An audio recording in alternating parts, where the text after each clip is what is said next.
c'est la tête de mes ex, c'est la tête de WAM. Là, je vais gérer, je vous dis, la personne qui fait, un Chinois qui va faire la gueule encore avec un Africain.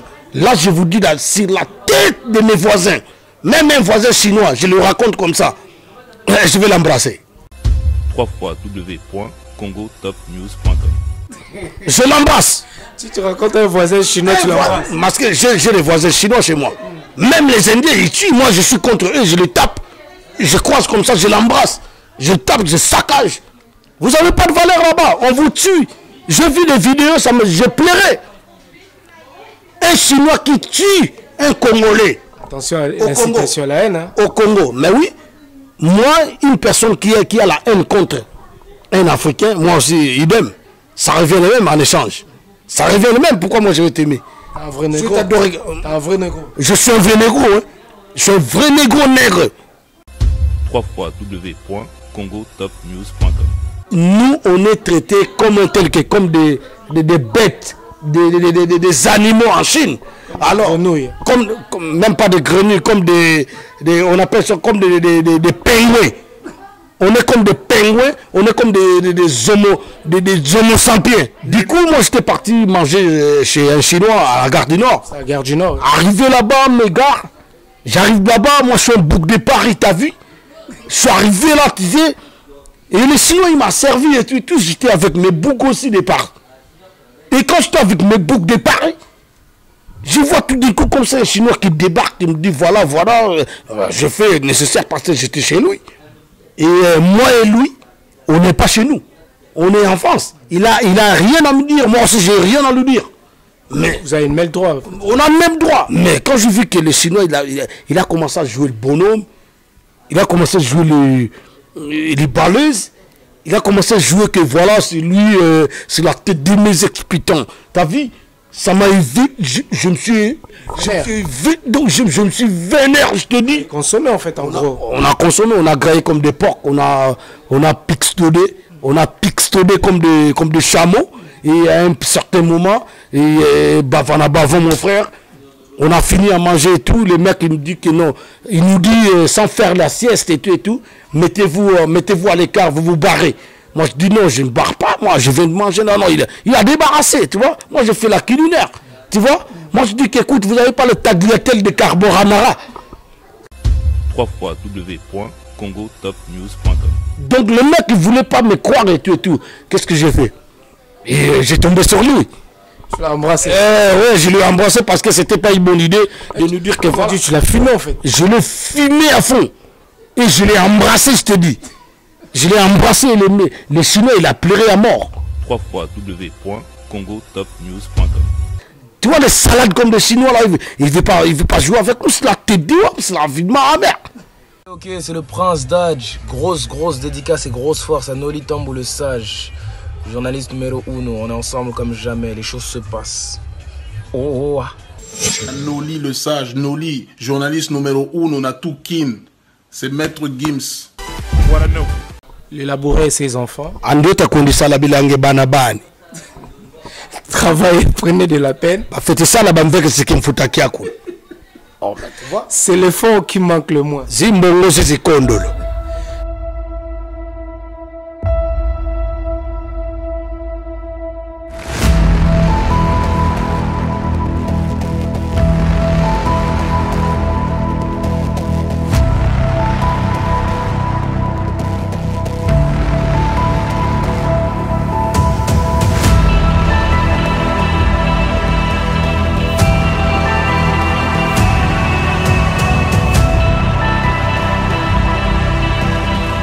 Et en étant jeune, je veux créer un espoir. Parce que je pense que tout commence par un rêve. J'ai commencé par un rêve et j'ai travaillé pour réaliser ce rêve. Et cette jeunesse congolaise a perdu cet espoir de pouvoir même rêver.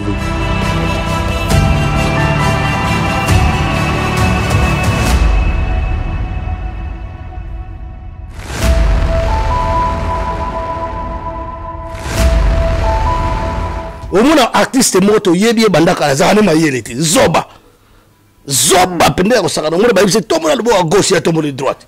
C'est lui qui se sent piqué, connaît l'affaire. Artiste, moi yemba net le Gorodo, Adolphe Wana, aucune base Aucune base scolaire. Même aucune base scolaire au point. Merci, aucune base scolaire.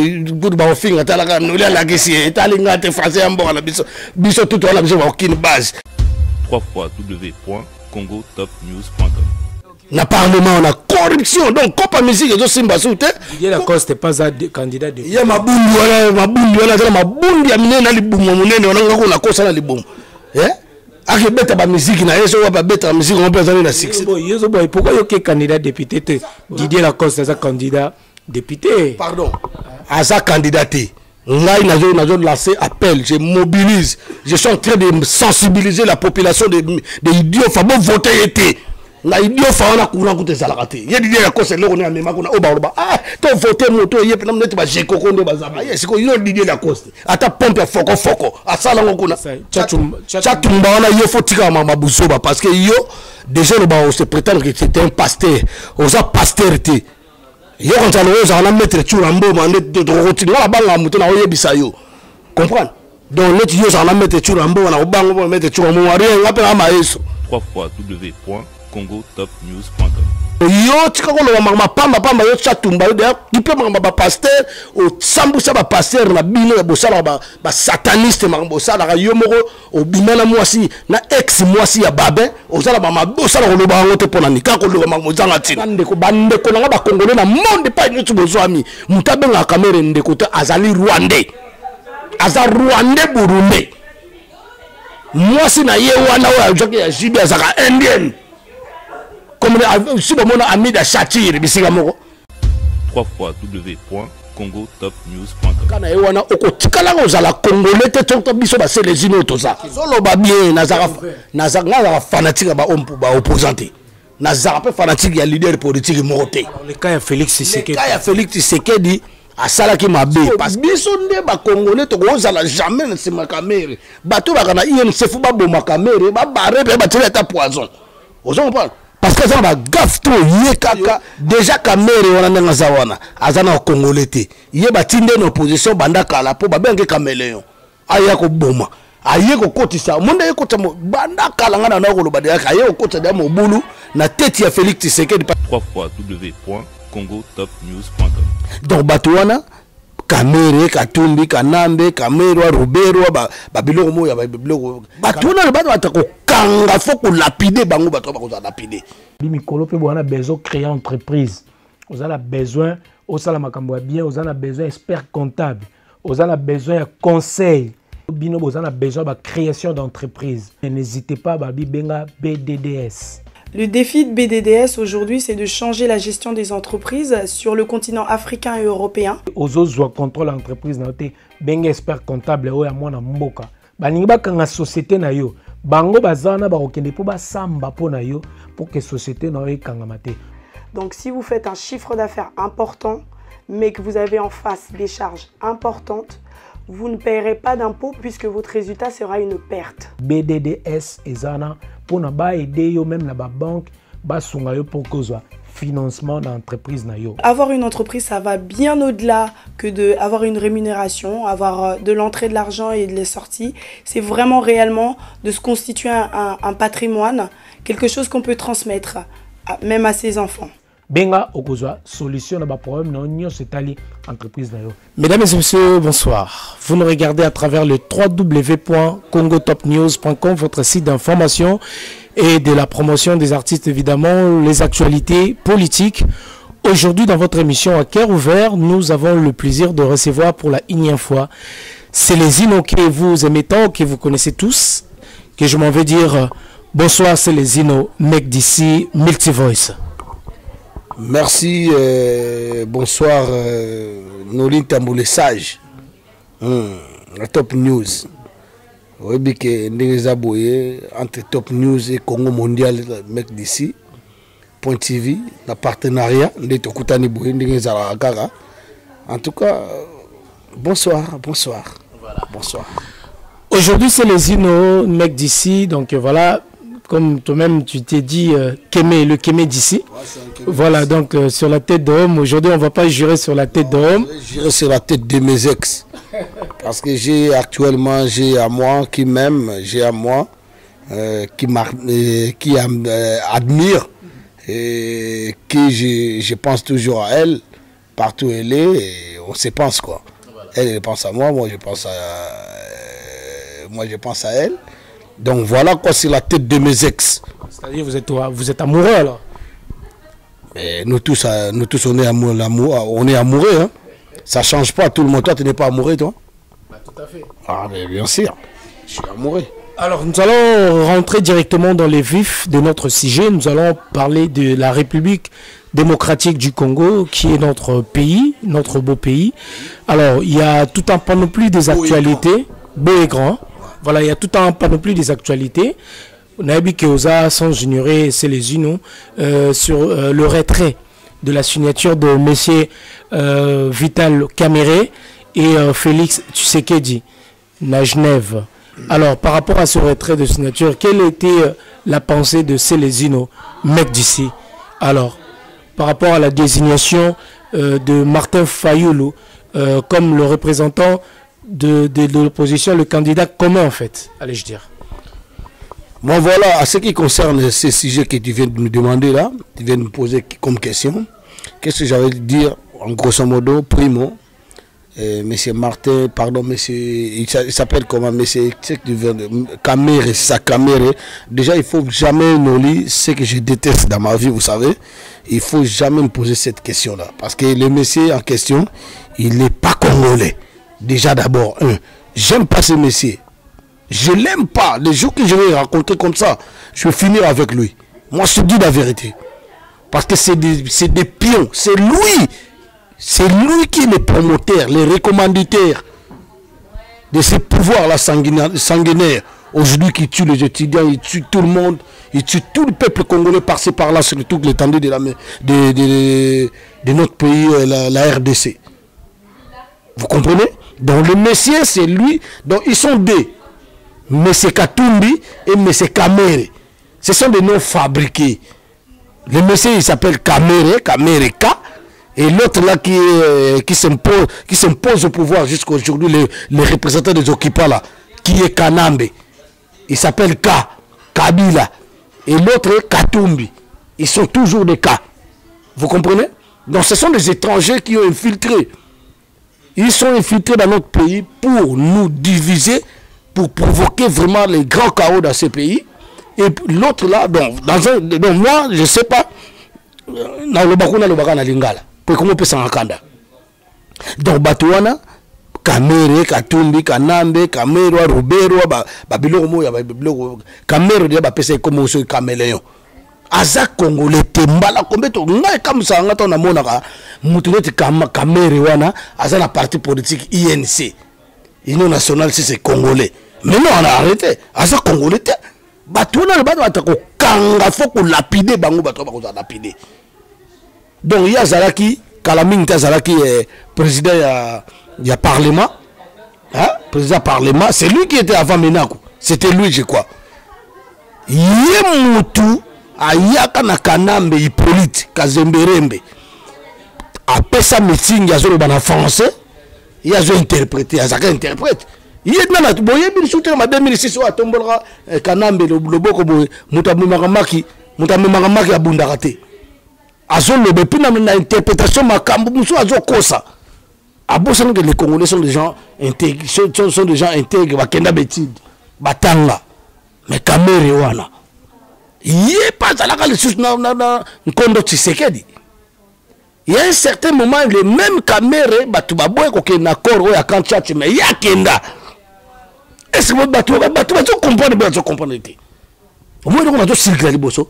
Le même Kamerhe abandaki lisusu kokende lisusu bakokangana F Bazaïba, secrétaire général à MLP, il y a MLC, il y a Jean-Pierre Bemba Ngombo, Charman que je respecte. Vous comprenez? C'est les unes mecs d'ici. Nous allons revenir directement dans notre sujet pour notre gauche d'Arte. Donc pour votre rappel, l'accord Oyezaki à Genève, parce que les lots ont parlé na Vital Kamerhe, Bazana Monsieur Katumbite, Bazana, Félix Tshisekedi. Nazo bapona retrait na signature na bango mi balé na corps ya jeunesse. Monsieur Noli, s'il vous plaît, monsieur, avec tout le respect que je vous dois, je vous dis déjà, il faut jamais me poser des questions. Posez-moi des questions pour les Congolais. Qui est Bemba, qui est Martin Fayoulou, qui est Félix Tshisekedi, qui est Moussa Nyamouisi, qui est Fedi Matungulu, qui est Francis Mbemba. Est-ce que vous comprenez? Donc moi, je vais répondre à ce qui concerne les Congolais. Ceux qui ne sont pas les Congolais, il ne faut jamais me poser ces questions-là. Plus jamais. Parce que ce sont des gens que moi, aujourd'hui, si j'ai un poste au Congo, c'est des gens que je vais arrêter. Des Katumbi, des Kamere, des Roberois. Ce sont des gens qui ont des nationalités douteuses. C'est pour ça que besoin de l'élection au Salamagate. Besoin de balkanisation ou bien Kabila a ça la référendum a changé le sous constitution na biso puis bitumba tango et roboma le sous batu wana bazali batu to kokena bango tina transition qui va diriger cette transition là batu va diriger transition ça ba Monseigneur Mosengo ba prix Nobel de la paix et monsieur Denis Mukwege et Jean-David Ekofo. Batouana obiso toujours prétendre aux communautés internationales et prétendant que déjà on est fort tout dans la question là fanatique il y a parti politique moroté mais il y a leader politique moropété mais nazara quand même na sima peuple congolais mutoyo o ça ngana oyo baté et loko wana bazo sala ngosikoyo pour ne kota guerre moro tribal. Na IDPS, IDPS est parti à Balouba, Boyna Boye, mais il n'y a pas que Balouba na IDPS. Mais coloniaux Sozali. Donc notre na sepela pe na IDPS. Parce que na za Congo. Na makama mo Congo za na Congolais. Na za leader, il y a ba dénoncement ya ba Congo. Pardon, il y a ba Congolais. Vous comprenez? Naza mo Congo te naza na ponga na monsieur 25 naza muumbu naza mbanzamanteke naza mundibu et puis naza mungala côté musu naza pe musakata o changa wapi diye bisanga ko changa wapi na boti ba na ngali bo sota musu na boti ba na muluba siko ngala ke bo mabaluba iye bisanga ko chabango donc on comprend Congo le monde est métissé donc baluba tribalisme il y a 10e siècle et si la kota bana 15e siècle et si là on a 21e siècle makambo na photo tikango mais tikanga si ça mais IDPS et CID parti à Martin Fayoulou MLC les trois partis les partis politiques congolaises. Vous comprenez?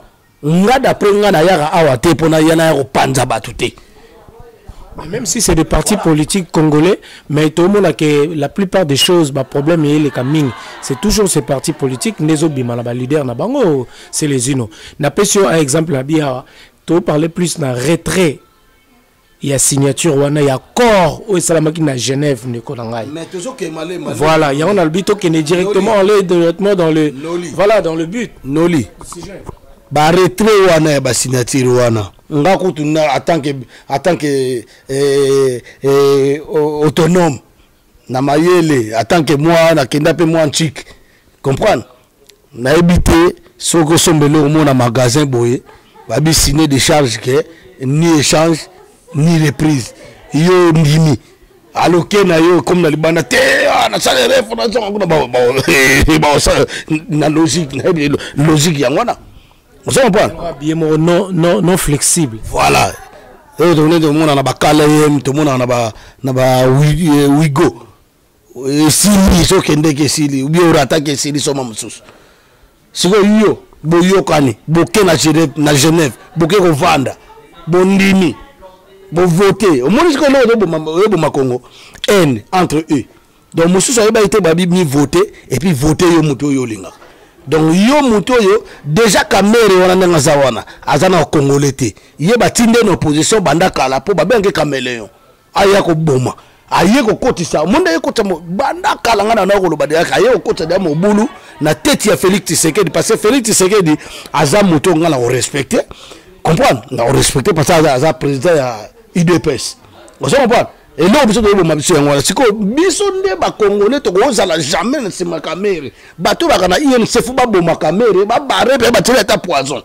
vous comprenez parce que ça va gaffe to ye kaka azaki président ya PPRD bo ye yango kamera ki président PPRD on est salé loko ni à part que ça là ba sali ba milice na bango ba beret rouge ba boma ba sango bon hier siko ba film ali tel luka ba film ngo mona ngo finga ba finga IDPS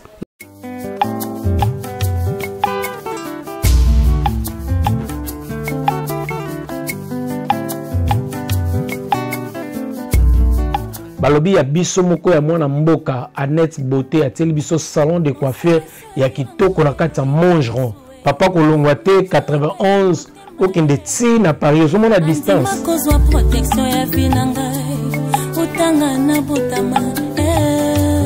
botala ba coiffure balobo kotaki vilain obimi bogar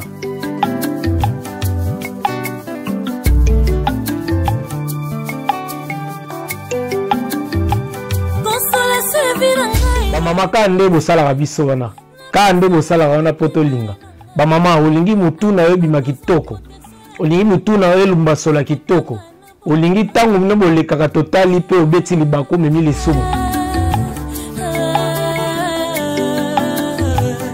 balobi na salon Annette Beauté coiffure manicure pédicure modélage maquillage épilation Bamanzaka Nabino, ba fossile et référence c'est un centre commercial Prairie des Lolis. 1 place du Soleil 91 230 Mongeron. Exactement ba salon mususoye hôtel limité. Annette Beauté dans espace ya munene. Salon Annette Beauté coiffure. Bonzenga ya suki na mama. Et que pesa olibala. Kangama na Annette Beauté.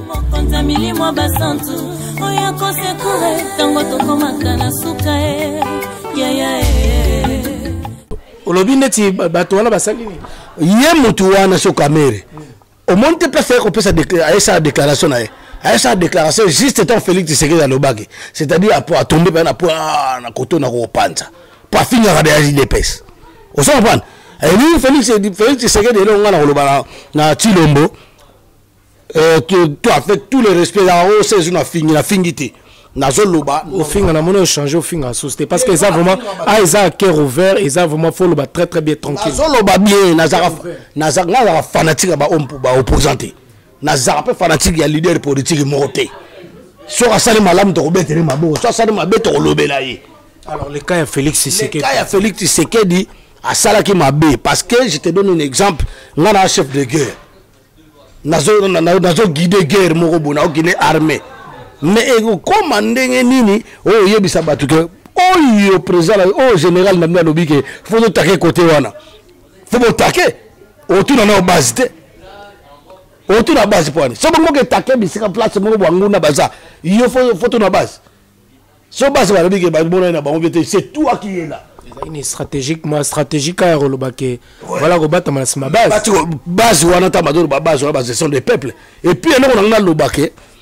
Tangu bazo loba makam. Faut pas le bara bien. Mon IDPS c'est ça IDPS. MLC c'est ça MLC. Et si déjà et si.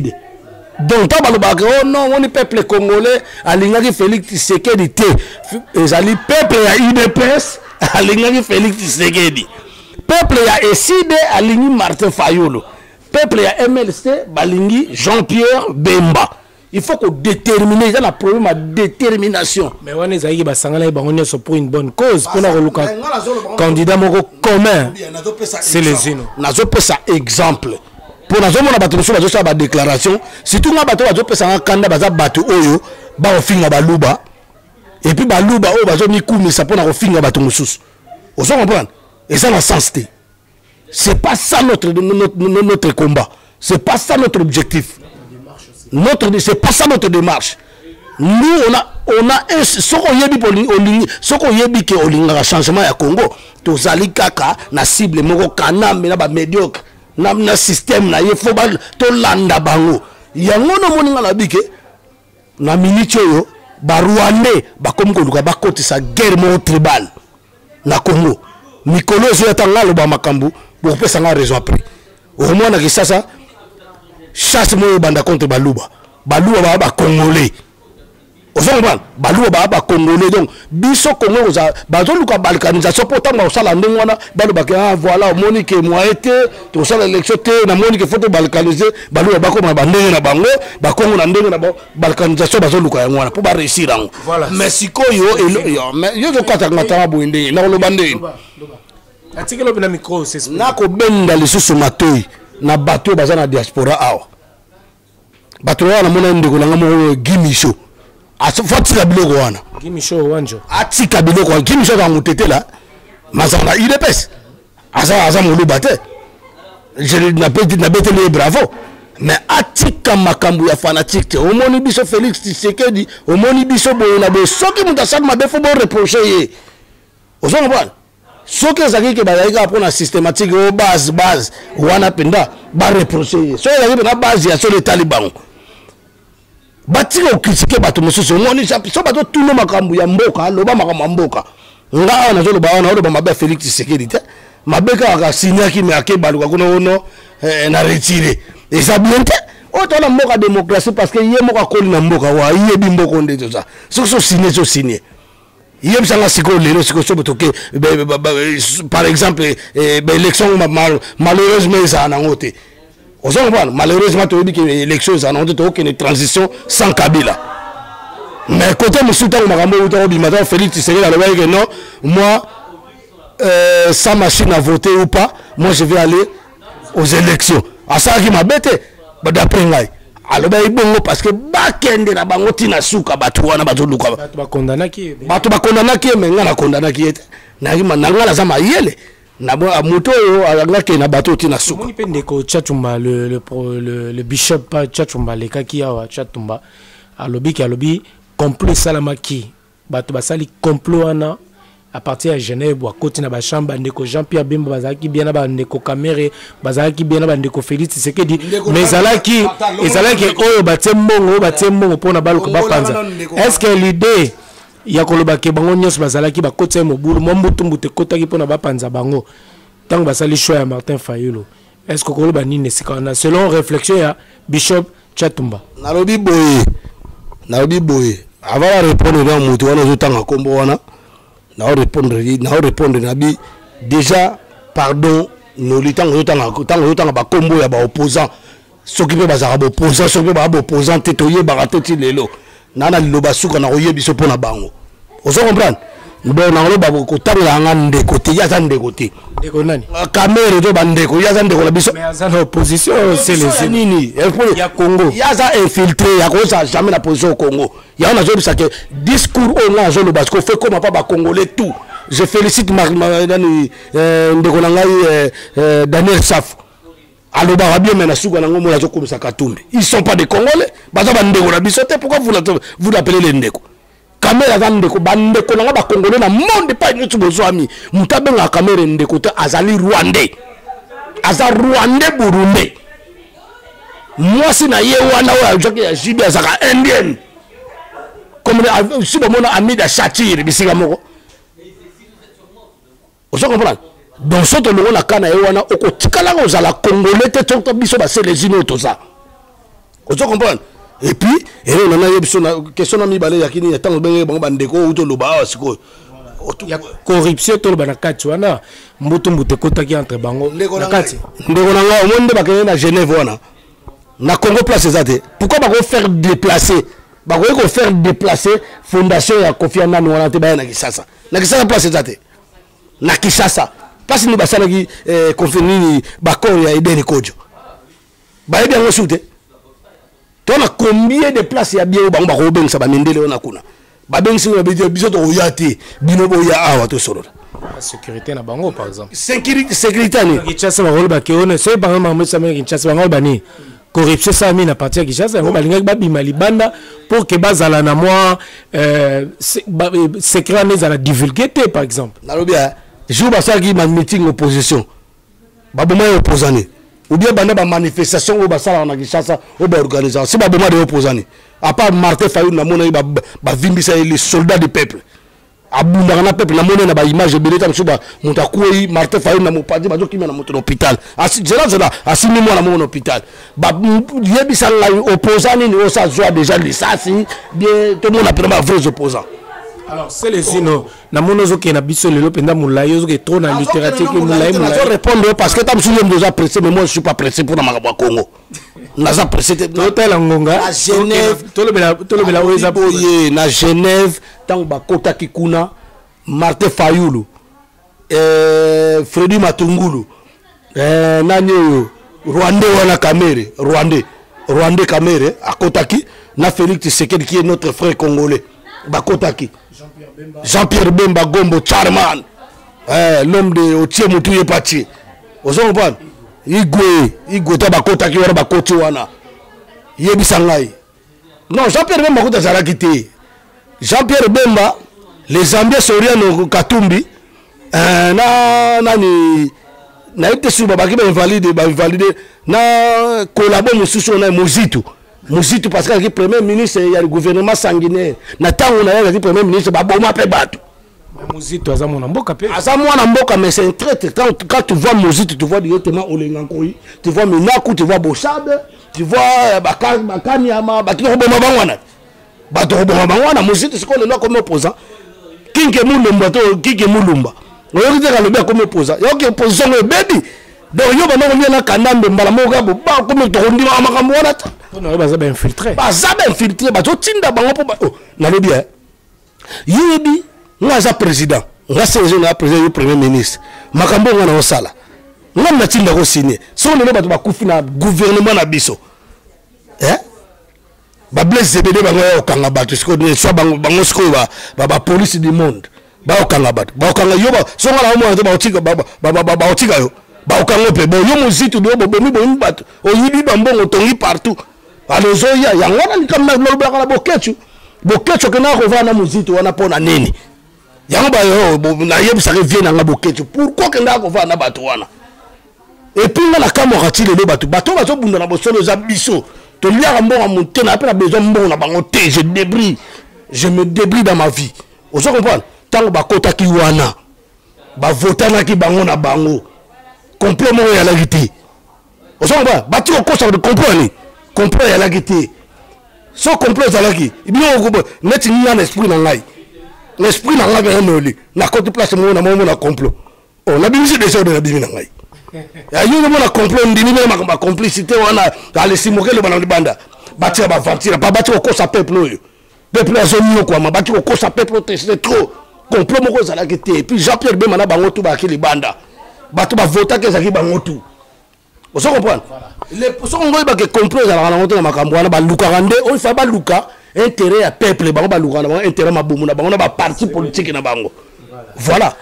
Merci beaucoup, chers téléspectateurs. Comprenez que c'est Célésino, maître d'ici, que nous recevons dans votre émission à Cœur Ouvert avec votre humble serviteur Molita Moulessay. Tchatumba, il faut tirer ma bousoba parce que yo, déjà, on se prétend que c'était un pasteur. On a pasteurité. Yo quand on a mettre Turambo manet de roti na banga muto na oyebisa yo comprendre donc let yo ça na mettre Turambo na bango mettre Turambo ari ngape na maeso donc oya pe ba nini to o mo pe mettre Turambo ma vie na ngape ya changu mais o mo pe na kokota pe ba mouvement ba nini comprendre donc yo tika ko lo ma pamba yo Tchatumba de qui peut ma pasteur o sambusa ba pasteur na bino ya bosala ba sataniste ma bosala yo moko o bimana mwasi na ex mwasi ya babin o sala ba bosala ko lo ba ngote pona ni ka ko lo ma mozanga tina yo prophète yo so pasteur bishop batu ba ke bina batango ba ke na église le ko la batu no bino yo Tchatumba yo ngolo ba yo na yo o moni ngai ko na zate awa na lingate na ko take combattant mususu mais Tchatumba na finga pe ba combattant a finga ba résister ya ka tsa ba bossa ba film reality le pas comme combattant azala ka ko combattant ko le ngale tinga na zo ba gu ya na zo gu na sentiment na kota pe na combat pour na ba Tchatumba wana bon ba Tchatumba mais ka Tchatumba ye mutali bosso akeko bimana ex moi si mon général Babé Masombo. Vous comprenez? Et Lukina même mon général Makambo akenda tina ba boloko. Ozo comprendre muta bongo benga pasteur. Alors yo sur na deuxième gaffe bozo comprendre makambo sala te ba bona me ba fanatique ba leader de opposition na bino nete ba gimisho ba ndenge moko kaka. Donc mutu musu na mona ke mona zo finga baninga musu ba congolais pona yaza muta Félix. Bien on a besoin ya candidat commun du peuple. On a besoin de candidat commun de l'opposition. On a besoin de candidat commun du peuple. C'est-à-dire où est Salamaki la Genève. Moi je soutiens Martin Fayoulou. Pour la les unes soutient le choix à Martin Fayoulou. Je soutiens Martin Fayoulou parce que j'ai des épreuves. Il y a des arguments où on a soutenir Martin Fayoulou. Pourquoi Martin Fayoulou a solo un abisso awa, a solo un abisso bien. Et le but de le voir on a soutenir Martin Fayoulou sur Salim Abeto na ko balu la ye. Na ko balu la pe na ko zop na do wana ko ye kande ko ya ba mo ba la ko ba quel maire. On se comprend. Donc si ko yo Martin Fayoulou a soldat du peuple. Et puis mon na ba manifestation mon aza. A vimi mon c'est moi a vimi les sous ba police mercenaire ba mercenaire ba la teni ya nini ya police nationale ya Congo pour bon ba la ba mura na ba la ta ngo on se comprend kaso nga auto boma bani ba ndeko na biso na Inikine il y a même pas 2 jours on se comprend bazo no bela ngote donc bino la ngo soki baza ba opposant ya solo bango nyonso tout y compris na Martin Fayoulou nazo soutenir parce que bakamwanza mais mutindi ya bimi abimi bakana kete d'autres soutenir le connaissent tout nzamba kitisi batumi bazolo bake comment est-ce que beaucoup comparer ou bien besoin ndakala na dauphin babunda na ba élection bon mona te côté kuna ya pouvoir babimisi dauphin bino bozui ndakala batumi bazolo baolo ba poids tokende ba congolais batumi bazoloba na ndenge ya kilo wana bazomona c'est comme si Martin Fayoulou a pesé par rapport à makambo so ndeko c'est les éno mec d'ici ndeko yoka na piso exemple dauphin qu'est-ce que signifie dauphin dauphin ça veut rien dire dauphin za combo ya mbisi so ba langage ndenge ba kino bazoloba continue so bobi ndakala c'est quoi ndakala ya mbisi moko ya muke vous comprenez. Donc, comparaison, donc on ne compare jamais ce qui n'est pas incomparable. Vous comprenez. Donc, on va penser bidon. Et puis, ça va raisonnement banal. Donc, ce sont des raisonnements banaux. Vous comprenez. Alors, après, ce que nous avons qualifié pour la 3e fois, nous avons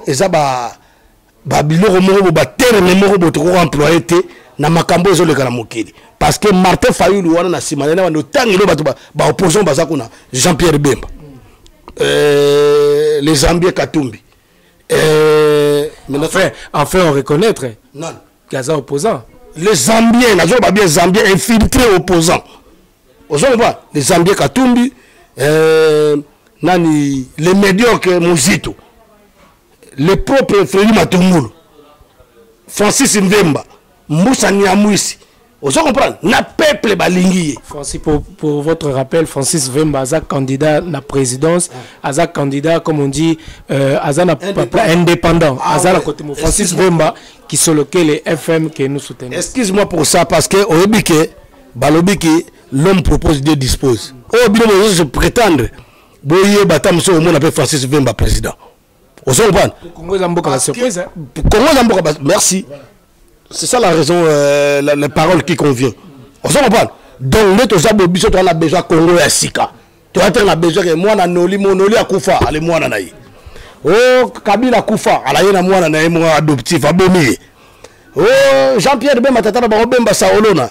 Tu es un sénateur, mais ba Congolais. On s'en comprend. Oh, nani, azaki moi, Kamitato, Sogunani, mais Bima Mundele. Moi, été. On s'en comprend. Oh, Koutou, Bisengimana, parce que Tata Bango Zaki, ce qui Bisengimana, de bureau, peut-être, tu as besoin de moto, le président de la République a prêté serment, Blaise Zebede. On s'en comprend. Donc, à où il part? Le président Francis Mvemba. Francis Mvemba. Donc, à où il part? Et pas dans la mbongo na ye. Ah, dans la makogina et tout. Ah, il était pas yiba. À côté de la salaire na ye. On s'en comprend. Boy, Bisangana, Bana Kanando, on a pouvoir tirer. pour maréchal ça asala pas maréchal mosote asala ta poka nete yikuto pesa nga kanda miko na mona mission mo ba yosa na kini e lubu ya ba star na miko la na le reta so ba le banka mni do mona ba ndeko ba yosa le mission ba zo mona na ba mona sa pena ke ba star ba vivra bien te na Congo surtout ba comédie wana ba kala quartier mo ba kala ko mutu mo mukuse bo so asala ka théâtre ba uti ba ono tarande za boy quartier comme na quartier Kabila Kabange Nabi me bat donc et mec Nabi mais c'est quoi mutu musu ba na obela so ki vidéo lo biso na diaspora to ça sambo pour ça la théâtre na bien to ko aider mais tant ba tunie base ya malade na ye bo comment la base ya malade ne se hutaki wapi weka bandeko senga ne ba aide ona na vient nga ba obeni naku ba André Kembuta bato ba autoriser puis ba privilégier poison na mboka wana yango ziyo lelo tanga mobutu yona yo ba kufara ba poison de ngwana rien ali mutabongo bo aide ndenge na baemba la moko ba mo alunga kuna kufa zo kufa akufa na ye akuto bien so akufi comme ça bato ba zo mona été bon ministère na bisa culture ministère la culture des ala na mboka wana Blaise Boulo mona te bakosaka makambo a yibimbo mais mbongo ne mo adef sa ministère ozo mona do makambo tala siko ozo mona ke mboke soki na poubelle makambo tala ba photo ya ba post ba postuler ba députation o mona artiste moto yebi bandaka la zane ma yeleti zoba pende ko saka ngore ba yibse to mona le bo à gauche ya to mona droite ozo mona non le balanga kombote c'est lui qui se sent piqué connaît l'affaire nana likambo na mote na ye apona finga batu te na zolo ba mamboka na ngai ozo ba artiste mso mo yemba neti ligorodo Adolphe wana aucune base scolaire même aucune base scolaire pour moi merci aucune base scolaire pour ba finga talaka no la kesi etalinga te français amboka na biso tout on a besoin aucune base mais to kenda quand même ba classe ozo ba bango nyonso ba postuler donc bazo yebate loi de faire mboka na zaka na wote kokosa peuple na comme on tika so kokosa la miko bando kosa o c'est des nos députés mutu na esko au la danger batunani ba représenter peuple na parlement c'est ça le danger en fait danger yango et puis deuxième danger zali loi ezala raté c'est que loi ni yango ba ko ya otsesika na parlement on a corruption donc copa musique zo simba soute il la cause c'était pas un candidat de ya mabundi wala za mabundi ya minena libumo munene wana ngako na kosa na libumo ake beta ba musique na yeso ba beta musique on peut aller na 6 yeso boy pourquoi yo ke candidat député te ozo kitire ba ninga ba musicien pourquoi ça sera plus yo on le soutenir ba ninga ba artiste mais yo ça contre ba ninga ba artiste Didier Lacoste c'est un candidat député pardon à sa candidature là il a lancé appel je mobilise je suis en train de sensibiliser la population des idiots faut voter été na idiot faut on a courant contre ça la raté il y a dit la cause là on est même on oba to voter moto yep na mneti ba jeko konde ba zabongo jeko ça quand même collabo na bana obongsa ana obongsa kinga bona bango yango ba voter aye siko il dit la cause ata pompe foko asala ngokuna bato ba memaka ba katina maya mwana na 15 ans il fallait qu'on a moulé à 15 ans, comme on a âge à 9 ans. Il y a intervenu à déjà. Cette fois-ci. Ça, parce que Mboka n'a bien été, c'est pas son devoir ça. En commençant d'abord à aider cette population, c'est là où tu peux postuler un jour, comme nous et les combattants qui sont ici, nous serons récompensés un jour par la population. C'est-à-dire c'est les unes et contre tous ces artistes au bas postulés. Même pas les artistes, et les Serge Kayembe. Avec avec tout un temps qu'il a fait là-bas au Parlement. À Salimini, à Taponi, à Tongi, quand on va dans Makelele, à se postuler les sous. Oh, monsieur, on a loba, zoba, on a ma bundi, Zambia, on a ma sous. Zakari Bababasu. Oh, on a un garçon ou un journaliste à la gare, ma bundi, donc on comprend que il y a Zanani, ma soko, moi, c'est oh, mon bal. Batam d'abord, ça va bika, pour qui m'a des jours, troisième jour, il y a kata de ton salaire. Il y a bisangande konangai. Mutuwana. Azo lo bali sute. Akimi azan exil, vous bien là. Zakari Bababasu en exil. Azan exil. Bon, ba fiota, moi ba Rwanda ba sakana raté. Ba Rwanda ta oliaka na bango tokoyoka sango na yo ya sama belé. Wana premier. Likamna autour ba deuxièmement ba opposant so ba lingi mboka wana. Ba opposant so ba lingi mboka wana ba sala nano s'assembler bango tout, ça la réunion d'ensemble, déclarer non papa Dio Mindonga là, qu'on a opposant la bango, abima na boloko, prisonnier politique. Franck Diongo, Jean-Claude Mouyambo, na opposant Moussous, Christian Banane, babima. Non, na mona te na mboka mona opposant, aza so opposant il y a opposant sur Moussous. Donc mboka impossible. Bazo s'opposer. Bon les majorités, il y a majorité de Kouta ba mona bino bana bazoba. Troisièmement pour finir, je vais te dire. Omoni Kanambe a compris que biso ba congolais to lingana te biso na biso. Et non on a bunda no diaspora awa. Na essayer ba combattant tout place tout dans aza combattant ya moto tout. Combattant ba plateforme nyonso. Na za contre moto te. Vous comprenez? Surtout on a problème ngana yo na obengo privé na oleka na média te pona lobam. Et là, on a biso yangwana. Donc, il y a des gens qui ont un conflit. Benga le banga sezi no boete tika boy na boy na otika. Vous comprenez?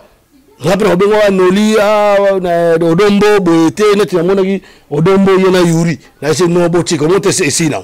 Botika bo sa on na média te bono bana on matoyi entre bino ba leader combattant, leader d'opinion. Ba leader d'opinion. C'est nous qui dirigeons le Congo aujourd'hui parce que tu veux ça ordre. Yo quand tu me ramènes sur les gars, biso boposa boyo, biso IDP Stolingi Félix, on a yo bona boy. Bon ba sali makamutu ba binisi Martin Fayulu. Biso za makamanza me ngai da po wa soki ban. Bo position to ko pate sikoyo.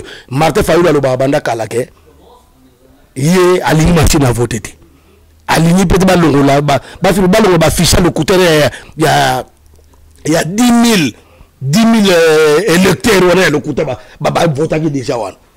Balonga Martin Fayulu aboya hango siko yebisa ngai toke na ba élection yango siko na ngatu na peyo ki to mituna nikoto siko loko Martin Fayulu azali ba juillet candidat comme siko to kokene na ba élection ngana machine à voter pour ça toke na machine à voter to ko fort to ko pola toke na ba fichier électoral to ko pola bulletin de vote to ko pola parce que ça la falsifié vous comprenez donc le ko zali awa tous à la caca Martin Fayulu sera une machine à voter à Kennedy puis sera enquête et ça sous gaffe bateau bateau changer constitution mais si koyo na mayele le roi ba laïque ba communauté laïque ba et d'arabiso et non nous toujours senga na bango toujours senga que c'est le moment soki bango ba boy ko longola machine à voler na ba électeur na moya le coûta 10 millions na donc mbala moko photo que na transition sans canal de la mendio que na ba système na ye et loko Martin Fayulu fa lo ba yango o biso to lobby vous comprenez donc yango to lobby que ba soki mo été on a pris moyen ba somba mendoki parce que kanambe wana abang sa biso na mendoki azo la sa ba maintenant uta ko somba partout les 23 boko monde si ko bino so bokelo ba élection bo police allez bon betre so ka discours après les 23 bo betre so ko discours ba ko sibiso ende wana ngai c'est les unes j'espère que au comprendre ndenge bandeko ba congolais musu ba comprendre voilà place on la ngaki toko mangwana sikoyo balobi to ke na ba élection na voix moko eza légal bino boni ba élection te soki lelo to ke na ba élection te bo pesa sikoyo raison na banani c'est les unes parce que ba bito ke na voix moko eza ya bosolo soki to ke na ba élection te nani akosi nani na salaire ndeko c'est les bateau baboyaki machine à voter bandakala même communauté internationale et boyaki machine à voler bango moko machine à voler c'est 80 millions au ba commanda 80 na personne ba inconvénient à machine wana vous comprenez ba commanda 80 millions de machines ils ont reçu que je crois que c'est 40 000 vous comprenez ba po tous ba ethnie est belé tellement l'RDC est vaste et plein donc et puis machine wana que ça fonctionne avec l'énergie en pleine capitale de la ville de Kinshasa. Est-ce qu'il y a de l'électricité? Il n'y en a pas. Dis-moi, il y a des délaissages. Comment normal? Et non, anormal. Et comment normal? Groupe électrogène, groupe électrogène. Et si la mazout était, on n'a pas de mazout, yo, avant de coûter un net, de bourrer pour la mazout. Bato mazout, marche, c'est ça, rapport à mazout, bon, on a Congo. tala machine wana eko servir bat na rien machine wana eza pona kanamba na ba maître na ba Kagame ba Yoweri Museveni yango to sey bango ke Félix Tshisekedi ke no sa ni ba Yoweri Museveni yeka les Zambie Katumbi soka se printemps na yaza congolais na lingala wana tenga mayeko na matonge na Belgique akende ko lukani pa Kagame c'est les ino to koma dia na suka ya na lobi motika linga to na sidi na ngi on abi na comprendre idée na yo to komi na suka entretien to koma pena na suka entretien na biso na suka metika nga na ba melo ko moko boye pona yo est-ce que ba candidat o lelo baza par exemple disqualifié ou bazana ba élection té bango timbazo sala ke bandeko o bazalaki par exemple validé pour que bango pe ba élection les salamate pour que bango bazwa temps par exemple ba récupérer bango na ba élection mususu tala ndeko selezim ezala to réfléchir ensemble là lobi to réfléchir ezala mamoyo ou de loba ezala penser na yo ngape na ko penser ngo quelque part ça va penser pe ba congolais pe belé ba olanda lobi na yo na ba oyo baza validé na ba oyo baza ke validé c'est du théâtre qui se passe au Congo c'est du théâtre de chez nous au balon ba o mwana ntusu penda o mwana ntusu o ko ba jani na banani ba sala ya kokosa be wala pena mwana ntusu o so comprendre à fin de compte ndeko uta lo balika moko wa RDC eza payé ba surprise o bino zo kanza ya po mona RDC kanambe alongwa te mundela otika kuiba te o so comprendre donc ce qu'on Kanamba revêché tellement mindela ko boma bomi partout a bomi même na banqueteur à Monesco on a kamona tsampo na kamona sampo ba boma ikuna et autres nous trouver ba problème ba iwani mateka na ba kore et so nous ba problème mais ce qu'on a biso so que ça ba to ba do sala bongo d'après ngai ba sala bien pour élection ça té parce que mboka o ezala ko occuper ba sala élection té c'est comme ce que l'élection est constitution va changer mais bébé va changer est-ce que tous en la faute banani pour na ba côté baninga kuna ya pouvoir bango ba lobby ke bokonza mboka ko se présenter les sous-soutés mboko zo lo banani tout na majorité actuelle président de la République a ko se présenter les sous-soutés na ba élection ba bimisi dauphin ndeko Shadari ba bimisi dauphin mutu azino tika to tanga ningi tozomba mutu oyo akabulaka mbongo peuple azo souffrir azo kabula mbongo pa ba musicien na podium peuple oyo azo souffrir azo tala bango bo attendez ko na ota musicien za congolais te musicien za congolais mais très mbongo ngo bino bolingaka bolingi mboka mbongo ngo ba congolais banani bali yango soki congolais ali yango te to lingi ba peuple congolais bali yango mais musicien za peuple congolais te azali peuple congolais mais akofa ko liama na ba droit na ye na mini otuna biso tozonga na lobi otuna ba droit na ye na ministère la kingai soko ministère kitini ya nabi ezate ndeko selezino na lobi boye na lobi boye ndeko na yo voilà mais na ndeko kwa Shadari te na ape ndeko Kamere te na Katumbi te na ndeko Félix Tshisekedi na ndeko Martin Fayulu na zali ndeko ya Jean-Pierre Bemba Mbusa Ndiamusti Freddy Matungulu Francis Mvemba et tout consort on se comprend il y a Adolphe Muzito na ndeko na été parce que ça très na ndeko na été Shadari on est pas congolais asa congolais ma ndeko na été parce que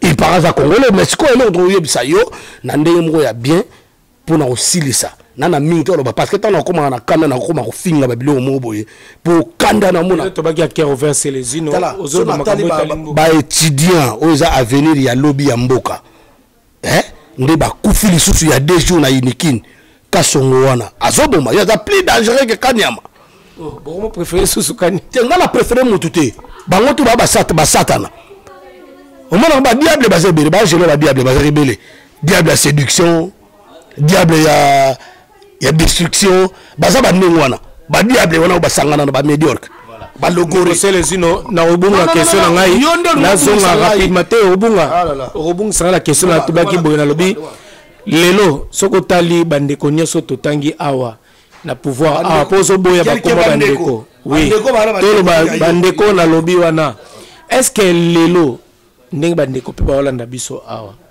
omoni que le fait que l'opposition ils a divisé bazo pesa opportunité na ndeko Shadari abima azwa bokonzi ya Congo pour ce totali awa 10%, ce totali à 15%, ce totali kuna 16%, koto soki moninga bimi 40%, au lieu de luka candidat moko commun au moins que le bazo tsa potopoto le Alobi na yo. OK ba voix ne kabona Noli, et tu que vois, nan de ko Bato. Vital Kamere Noli. et que nan de ko Sika Félix Koloba Tshisekedi il y aura pas de- et que nan de Non, ko non, non, non. nani kuna ya yeside lelo tozomona te qu'est-ce que bazo lunga ba panza biso. Écoutez-moi, il n'y a pas de position, il n'y a pas. Ngai na oloba na yo o bazo la wana, s'il y a l'opposition, moi je crois pas cette opposition. Nazo croire na bato bazo sa na bosolo. C'est nani osala boso. Naza na mutu te na lobaki oya ko sala malamu to kobetela ye maboko. Vous comprenez? Oya sala malamu to kobetela maboko. Deuxièmement, pour te parler, vous n'avez pas le gouvernement, vous n'avez pas la majorité, vous avez l'occupation chez vous.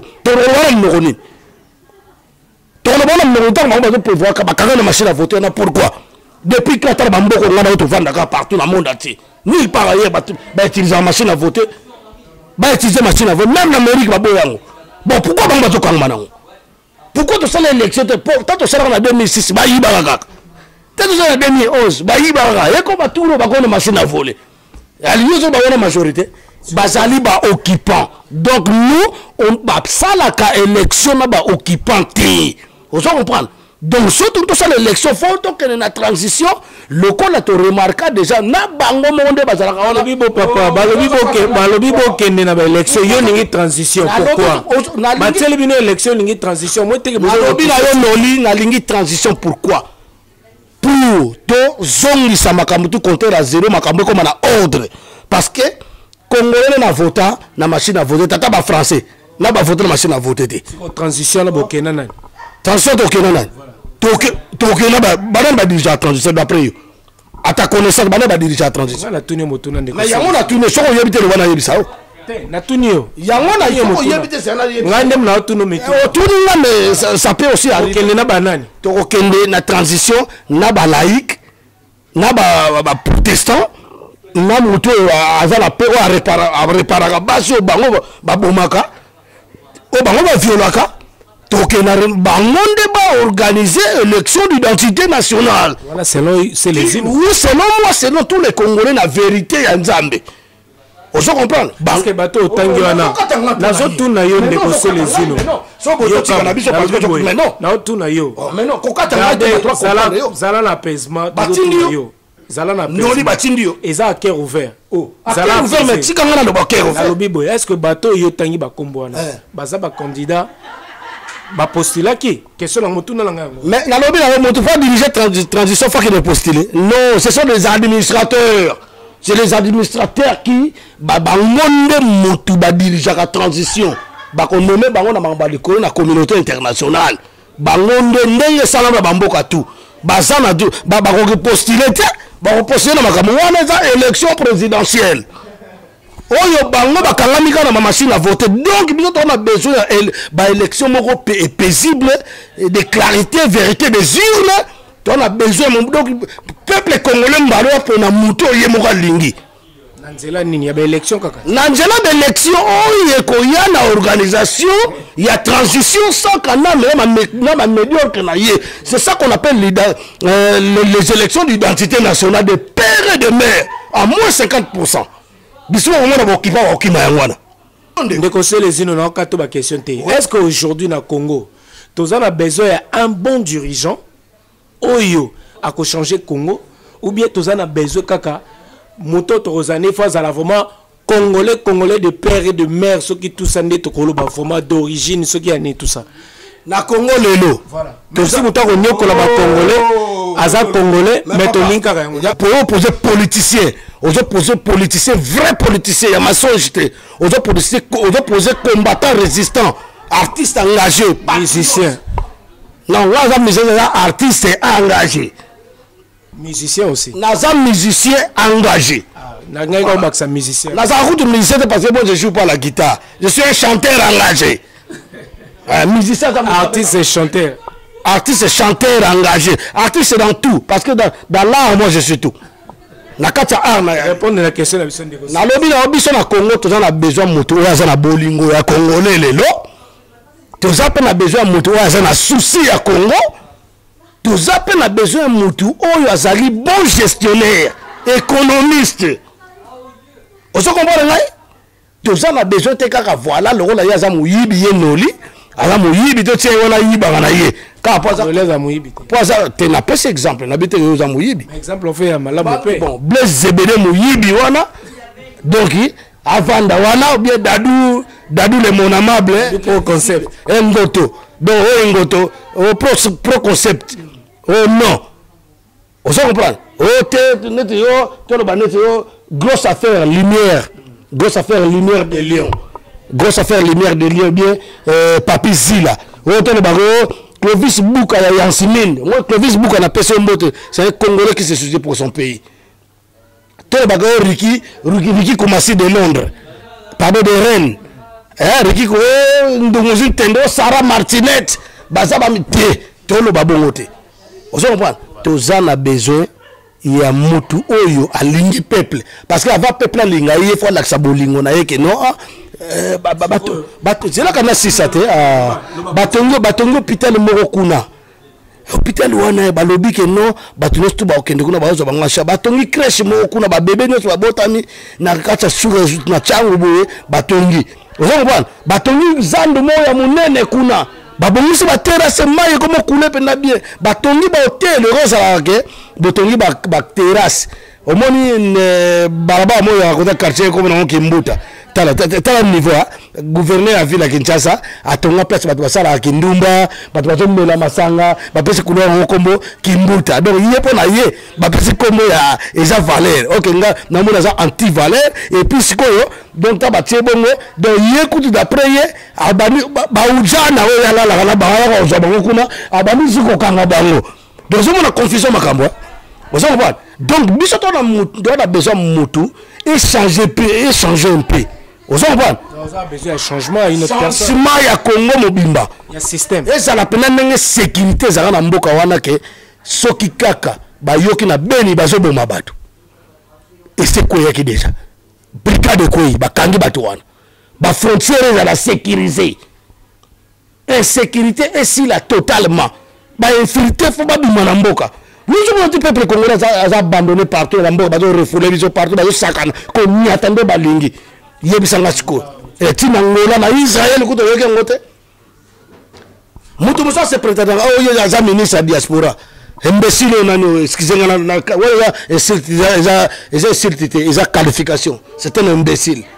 et dit que non moi Emmanuel Lunga voilà naza nani ministre diaspora et dit que na diaspora ba passe bato bamona ka surtout pour ba passeport pa ma basa zenyu ba uta ba busika bakenda ba ko sa passeport na Belgique passe pe ko kota passe awa ku na ambassade oya awa ko loba ku dute vous savez mon consul na ko yela bino so bazo changer te yé ministre ambassade na biso Congo na France mais laisse tomber solani ya ndemwana bato ba ko yeko sa sa passeport mutu biso a uti na Lyon zo souffrir bato ba passeport bo ko mona ngato sa les mission na vandi bozolo makamda bino s'il vous plaît bo ngona ngai numéro na ngai numéro ko tsango ozongwa noli biyo zo te prétendre que nga ministre diaspora tu défends qui à la diaspora est-ce que yo so défendre banani ozongwa azongwa ministre diaspora Emmanuel Lunga mutaba Macdo plongeur na Macdo a comme ministre ozomona mutu muso wona moni mutu muso apate photo na ngai nani oyo nani député na bino soki ya bo ambasso ya nani ateka ba sapato na Château Rouge na se me arrêtez-vous bino botu ko sanga na Congo kopeko ngaku na lobela peuple na tiete na ko chapete parce que désordre biso ozang no courage baninga misel courage na bango ya faux courage bana boudé balobaka courage bana ina osanga donc na kende ka tamso ba kozonga bango ba votaka bango te na ba miselo to mona ba che ba sala sa ba omona telelo omona ba mweleka na Congo zanga na ngotina yoka omona musicien moko akangisi porte-parole moko bo makamba bo to na mona luambo akangisa jamais porte-parole ya Friza osanga papa wemba akangisa jamais porte-parole ya Victoria mais le ko no sala ba pona ni bazala ngo bata amer bango na bango ba yebe makamba ba salaka ministère bazala batu na ye ministère bazala ba général na ye ministère bazala batu na ye osanga pas pour basala police comme na police musicale ba okanga lelo 3 jours batiki moto ay bakandi su mususu au moins des autres na mboka wana yango wana yeso bopoza soto lingi mboka wana nanga y compris ngana ndo wana nga mdambongo te ngana ochani na ochak am corps et âme rébellion naza près ba jeune belé baza ba comme na babulu wana. Ah c'est vrai ba comme na babulu ba opposant mbalo bo sangana poto luka rébellion comme. Voilà. Mbalo to sa soki kaka le 23 kaka boko si biso lisusu. Après le 23 biso ba msuto bimba ba mvuti na ndobi ba mvu. Ba moy ba mvu ba suka pembe bimba biso tina ba donc de recouvrir la tête. Donc si les 23 sont pour changer quand langage na binoté. Il y a un moment que bandeko la diaspora monsieur Bazobo Jean-Pierre Bemba a repris sa meeting na les 24 ba na raison. Mais on a peut-être bon baza moi calme mais côté monsieur Pierre mamba obundani ya to kenena to yoka Jean-Pierre Bemba Charman Igwe so makamni akoloba et puis so alobi bien to beteli matoko et puis asala ngo après les 23 tout le monde a makambo changer. Soko pas lobi mabe toko wolola ye. Et puis bino ba combattant monsieur otozo ka kebokenda ko lia bambongo ba opposant wana. C'est le moment parce que vous serez lapidé. Vous serez lapidé, population s'occuper na bino. C'est le moment donc on a militaire ko le banoli, so on a dernière question tout n'a passé na comme na mokene mabe. Voilà, c'est les ino à cœur ouvert les lots qui m'abete zap na pesma poto de moka. Parce que quand le kitro. Alors pour na yo nani penza oyo azali parmi na batu nyonso tangi ya otangi parti civil otangi côté ya ba religieux otangi côté neso ya ba opposant pona yo nani ko ozala un bon président ya Congo na batu nyonso yo tangi awa selon la choix na yo ngala oto yebisa yo le Congo c'est un pays de surprise, on ne sait jamais. L'homme propose de dispose. Ozo comprendre mais boye bango banda bo banda ko voter na Congo wana nani bo voter non c'est tout à la triquer. Batu na mukili bakaza ba voter na ba voter te. Non je dois rentrer. Yo te papa Tshisekedi na pouvoir. A gagner kaza qui gagne. Mais papa Tshisekedi na prêter serment na ndako na ye. Après dans cette prêter serment na ndako na ye. Tant le boke ne kangela nga mwana na boya na da yakada. Batu na base. Base mwana na okanga ete. Base yakate. Base ngani. Base yangani bazaka ba pepe. Na bango ba innocent na biso to kumisa bino ka ba fanatique ya nini ya ba fanatique mbe bazaka bongo. Yeba yango ke ba fanatique wana ba place ba opposant na biso ba kana kokuta na masolo na bango musu o ba bimisa na télévision te biso to zala te. Biso zala te noli. Dia wanga na kokumisa ka opposant na kokumisa ka leader mo boete. Bote te so bota mo wala na ye. Bona na ye. Donc là pour l'instant Martin Fayoulou le quoi ba poni Azala représentant il y a candidat d'opposition mais moi n'a besoin de candidat d'opposition candidat commun d'opposition là d'après on a le candidat commun du peuple parce que UDPS et SID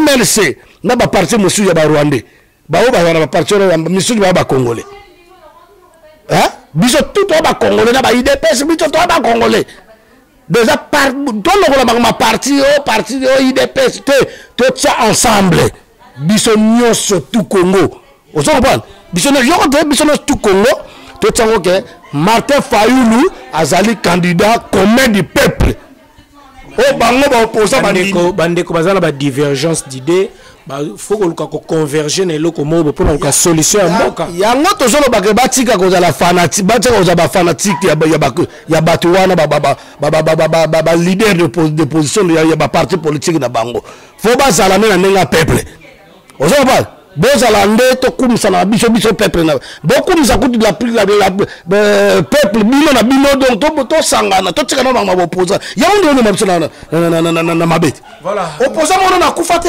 voilà kufate kaka peuple mutakufaka kaka peuple na mona IDPS ba bilisi bana ba ba ke kufa ba rosi mukende ba kufa we ba kufa na no tanga li resi Floribert Chebe ya kufa bazana Arma Tungulu Deshade le rosi mukende chimanga Likinkulu baba o ba inkarsina kawana donc Hussein bakomi bato bakufu pour basopi makino na pour la liberté mbo tozali na prison à ciel ouvert tozali na esclavagisme mais pas na biso moko biso tona misala faut sensibiliser faut mobiliser peuple ateka valeur na ete likola nzala et là totika na mboka na corruption yango bazwa nzala batia na tête à pays pour mutu tu ateka kibo moto na ye ozo comprendre mais biso tout le monde on a musique tobi que non et là ça la maté faut te sensibiliser peut-être on a travail à ça là pour la mentalité peuple à comprendre parce que total rappel ba vidéo qui au moins tata mo a tout le monde a na santa mabe au moins papa on va aller à quitter a zone wa kuna kolia na lobby mais ala na shota ba no finira ba combattant ba zo bundira ba on a poto ba ko za ba on a bien a zo finga ba musupe a to za la bango ba inconscient donc tant mona ba pekisa musique parce que ngana onde to za bo soki de to sa interview soki musique zo beto ba di kana na musique on to solo ma solo série mais on to pekisa musique ya distraction mais bele ba kana na distraction on tilelo. Merci beaucoup, Célésino. Je dis comme ça un grand merci à mon vieux Tarquin Bouakassa qui nous regarde. Tarquin Bouakassa, Tarquin, c'est mon frère. Hein? Les jeunes millionnaires. Des grands frères de Ngina Bouakassa. Donc, je te salue aussi. Bon, je ne peux pas dire des trucs parce qu'il y a tout ça. La bosse est ici à Moulex, Aigle Noir. Aigle Noir, la petite chemise au PCNI. Donc aigle noir tout bunda pona mboka na bino pona mboka na biso aigle noir na été angolais ala congolais pona mona wala ba bondi ya trop bon voilà en tout cas attention à l'invitation aigle noir na pression mbote de boze belé net kunde to za boye vraiment de to lingi jeunesse na biso et mboka na et changeant un peu moqué ma mentalité changer je profite d'occasion de dire à monsieur Francis Mvemba qui est numéro 11 qui sont locaux parce que moi aussi je m'appelle Mvemba Ndomanueno. Ouais, je m'appelle Serge Mvemba Ndomanueno. Bato tutanga na bona Bosawa, bato tutanga na bona Kintuadi, to na EP5 Sainte-Thérèse, to na ITPM, to na biochimie, ba yebinga Serge Mvemba. Donc on a porté plein de fois qu'il a porté na Serge Mvemba so ko monde lango wapi. Francis Mvemba a choix na yo. Ouais, changer système. Té ngana ngai en tout cas pour na soutenir, nazo soutenir ba Congolais. Na soutenir ba Congolais, pourquoi pas Francis Mvemba, azape jeune le la biso, un millionnaire, hein, un gestionnaire aussi. Donc numéro 11 vous votez candidat numéro 11 ceux qui votent en peu ça. Ceux qui ont voté ba Francis Mvemba ba ministre l'économie na mboka na biso. Aux gens ba Francis Mvemba na pression mbote, j'ai besoin qu'on se voit.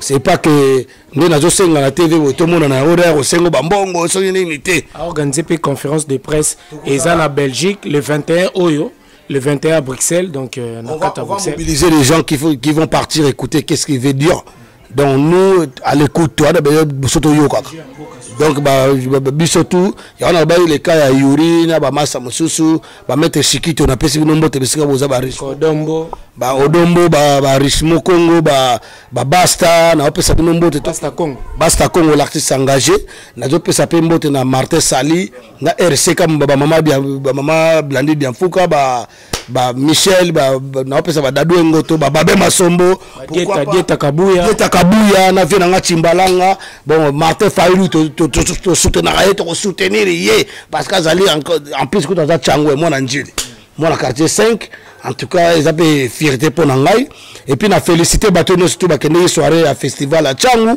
et l'équipe bien en tout cas même Viranga Michuri merci na kina mambosa moi na mona nezala kité je te rebondila mboka ma attends mino bozobi na bola ça va courir c'est bien et puis na pesi mbote na Viranga pe nani David Fila bo sali likambo mais prochainement faut associer faut associer Moudabanda premier événement c'est moi aux gens comprendre donc quand l'idéologie histoire va changer raté donc on a lobby que ba combattant to yokana en tout cas ko yokana leka ko bebana aux gens comprendre ko yokana leka ko bebana donc makamuna bino bo posa bo sali onde bo bimisi Martin Fayulu on est heureux on est content mais to limité après le 23 ezalaka o ba kosibiso to limité après le 23 ya o ba kosibiso tango yangoyo yangoyo pour ekoma collabo occupant majorité le kuta opposition ko beta na kanti na bino bato bozo linga sutu bo meko yembela Sandari na yoka yango déjà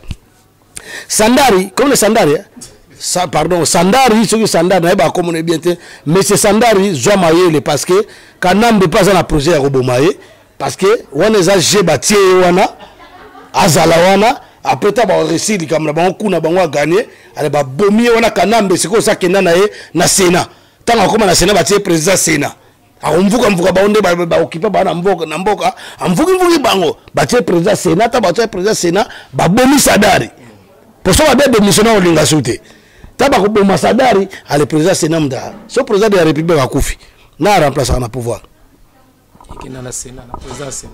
Ah, donc voilà. Merci beaucoup, c'est les nos mecs d'ici, c'est par ce mot, voilà, tout cas vraiment la souka, je dis comme ça, Mbote Mingi, na maître Lyon Alain en Zolanda Bisso, vraiment, maître Lyon Alain, Maestro, voilà, tu peux se Mbote Belé, na PCP Bandeko Mingi, Bozuli Bakou et Rolanda Bisso, l'émission, maître Kavin, Kevin Kamuzuna Zilatan, Mobalia, Maman CC, Desaline Nelly Monuka. Vous comprenez? Et bon, il faut voir na katia Lyon, Serge Simba, na moi c'est Christo. Ba auto bala na mariage qui danger. Et puis CPV na biso Adida Simba wa mère Luzolo, Luame. Vous comprenez? Maman na Anna, na Estrave. Adida Simba vena ngala peso na bote. Belé pas juste Simba TT Solanda biso la. Pas juste Simba mon cousin propre. Mon cousin propre TTC. TTC foi à la Cameroun na Belgique. Nazana mutunanga pas juste Simba. Donc deux fois tu as pris ba combattant tout, il y a Belgique ba commandant eso Bokechwa ya Movie na ngai, pourquoi pas ba Sabeton, ba Ramsès, hein? Ba Stema Injembo soda inconnu. Na pesi bino mundo te place bozali, ba ya kuyalu binono surtout ba Bogis Mompema koyokana eleka kobeba na ebele. Mikolo ezaka bongo. To converger lieu to divers. Koyokana eleka kobebana nebele botika koswana parce que toujours déjà candidat commun, il y a candidat commun du peuple ou opposition pour les biso. Vous comprenez? Donc toujours candidat du peuple ou opposition et pour les biso. Mais ba opposant on baza côté à candidat wana c'est que ba on balingi peuple. Voilà. Merci beaucoup, nous allons nous séparer rapidement, c'est les unos. Salon de coiffure Nitou Makiese, arc-en-ciel. Coiffure mixte en région parisienne pour hommes, femmes, enfants. Coiffure afro-héro-antillaise. Tresse pour les cheveux, tissage, pose de faux ongles, pose de faux cils, pédicure et manicure. Au salon de coiffure Nitou Makiese, arc-en-ciel. Vente de produits cosmétiques, mèches et autres produits de beauté. Une adresse à votre portée, le 146 rue du Landy, à la plaine Saint-Denis. Station de RERD. Mon Deus, mon pays. Tout le monde a mon bablo, moi, les cas qui a au Salina, restaurant chinois, ça parlait. Je préfère mieux parler en français parce qu'il y a le Kémé d'ici aussi nous regarde. C'est les unos.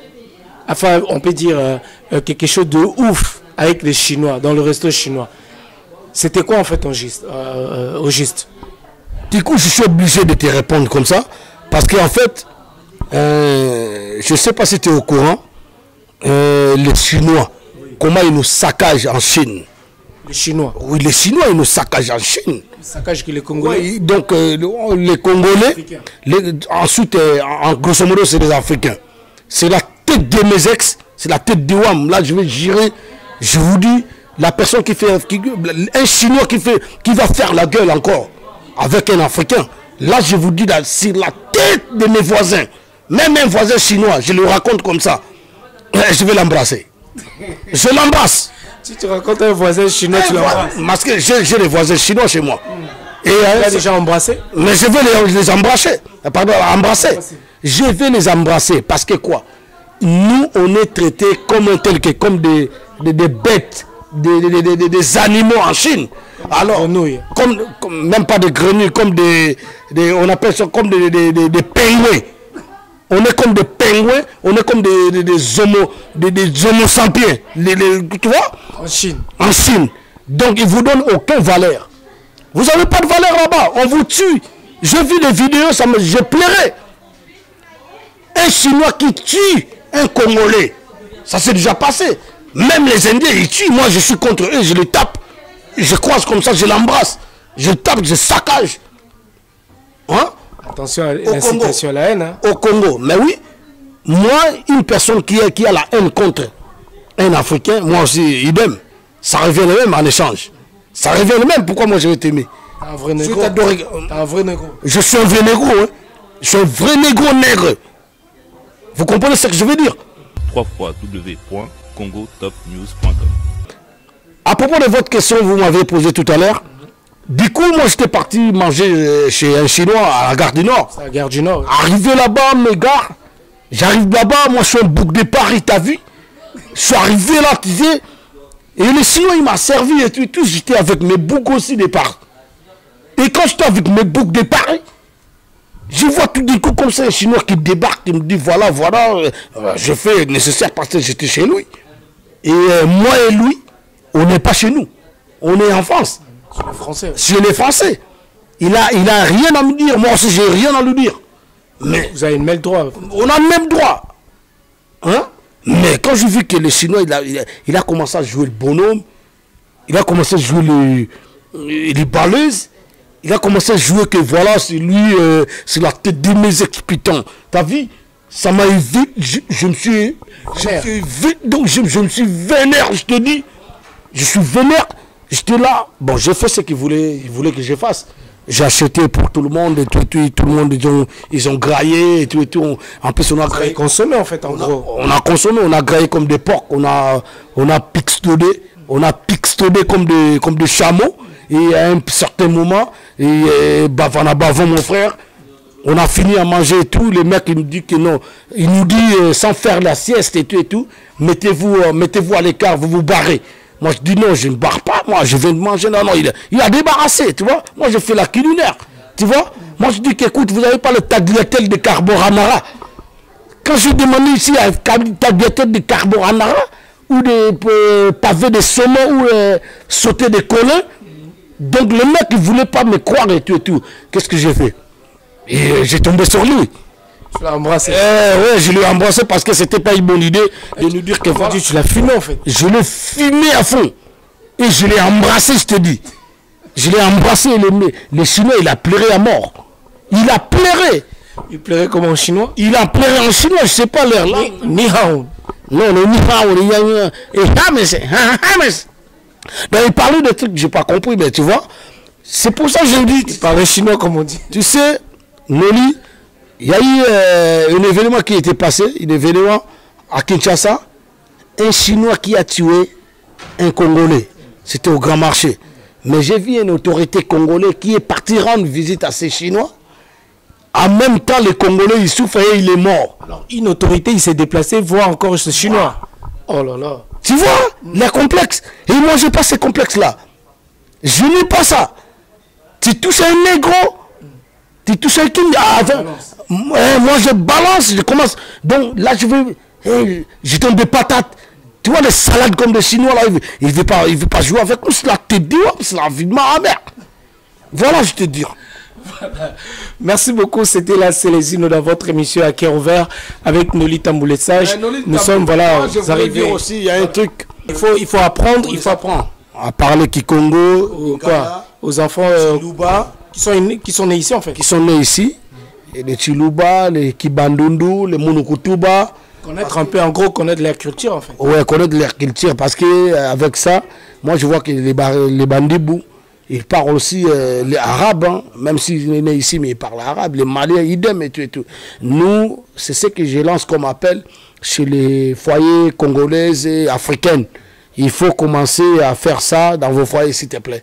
Et c'est pour ça que je voulais faire un truc tout de suite là, mais tu rigoles pas. Jamais tu rigoles pas.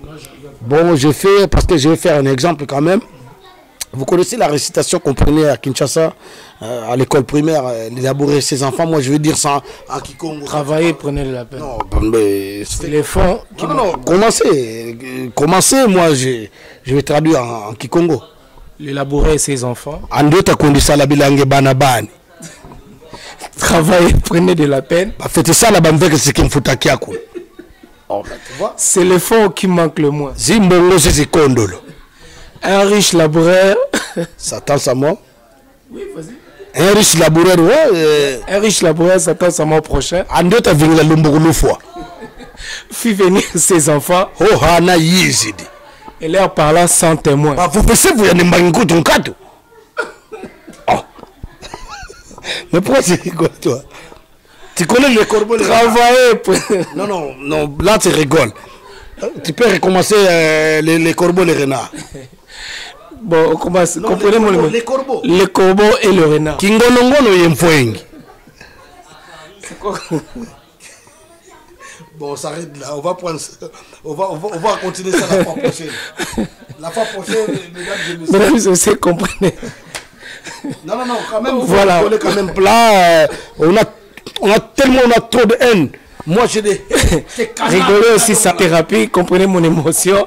Donc voilà, nous sommes arrivés à la fin de cette émission. On a parlé du Congo, on ne peut pas commencer à rigoler comme ça à la fin. Vraiment, merci beaucoup, on s'est dit bye bye et on se retrouve. Ingeta. Allez, merci. Ciao.